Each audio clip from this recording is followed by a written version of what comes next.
Purdue has shown. I don't know if this should come off as hot of a take as maybe it might to the outsider, but folks, I'm going to say this right now. In my opinion, next to winning the PK 85 title when they beat Gonzaga and Duke, Purdue just had their most important week of the season because you suffer a loss at home to Rutgers.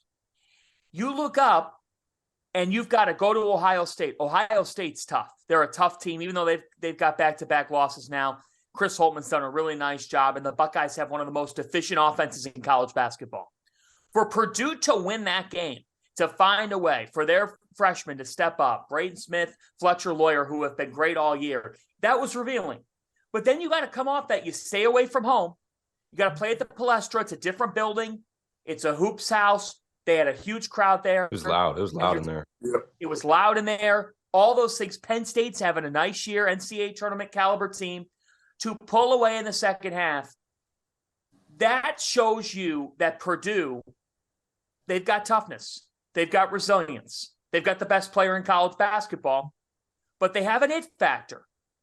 And that it factor showed. And Zach Edey is otherworldly. 30 points, 13 rebounds tonight. Folks, when Zach Edey's on your TV, you need to watch or find a TV to watch because John Henson, when was the last time we saw someone like Zach Edey and his size in college hoops? I'm trying to think of dominant big like that, man. I mean, it's been a while since we've had like a dominant center offensively like that. I mean, I watched the game today, and you've got to probably send an immediate double because as a big man, I think Penn State messed that up. And, you know, if I was on the staff, I would have said, look, big men getting the ball down was a rhythm thing, right? Rhythm, you get going, timing, all that. So if you do not get down there and disrupt his rhythm early, he's going to have 30 and 13. He's going to be flying around, boarding, being active because he was very active today. I mean, they couldn't get a shot off over him. So he's fast track to be player of the year. And Purdue it's going to have to be a bad matchup for them to lose in the tournament, in my opinion, which can happen. No, yeah, I agree, John. I think that they protected their reputation this week, right? You know, they did have that home loss, and there was a lot of talk about, are they overrated? And then they go on the road twice in the Big Ten. And I know the Penn State game technically wasn't a road game, but let's be real, it was loud as hell in there. You could hear it from the TV. Like it was a road environment for sure, and that's a tough place to play. And you know, they get the win there, they get the win at Ohio State. They protected their reputation this week. They really did. And they deserve to stay in the top 5 of the AP poll tomorrow. And I wouldn't be surprised to see them at 3rd. Yeah. You know, I think 3rd or 4th because, look, you're going to take a loss. And it's a testament to Rutgers and who they are, how tough they can be to play.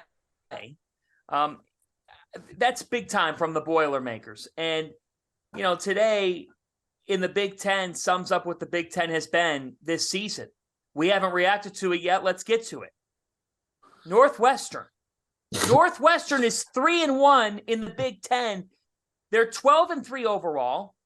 They go to Assembly Hall. They notch a quad 1 win at Indiana, 84-83. This is a big win for Chris Collins' group, who already owns a road win at Michigan State in the Big Ten. They get 26 points from Boo Buie, who's had a great year. They get 13 and 11 as well from Ty Berry. It's a terrific win for Northwestern. Geo Baker, how surprised are you by, one, the result for the Wildcats to win at Assembly Hall, and by Northwestern in general? I'm pretty surprised, man. I wasn't very high on them. You know, and obviously I played against a lot of those guys throughout my career. But the thing is, though, is that these guys have been through it, right? You talk about Audiz, you talk about Boo Buie, Ty Berry, Robbie Barron, even, you know, Verhoeven and Nicholson. These are guys who are program guys. They've been through the battles, and they've stayed loyal to Coach Collins. They stay loyal to Northwestern.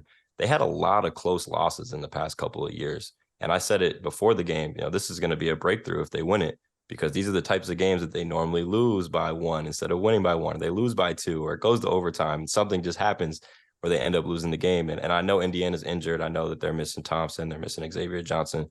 But it's still a really hard place to play. Like, Assembly Hall is one of the toughest arenas in the Big Ten, probably top 3. And, the fact that they were able to go in there, get a win, they already won at Michigan State as well. They're 3-1 in Big Ten play.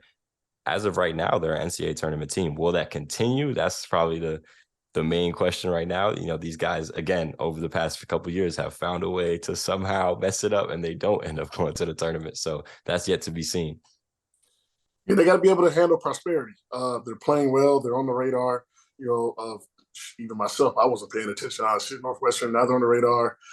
I think the coaching staff has their backs against the wall, and things are finally starting to develop for them. But it's going to be interesting because, 3 weeks ago, we would have had a whole different top 5 in the Big Ten. So we'll see what happens with them. They're playing well.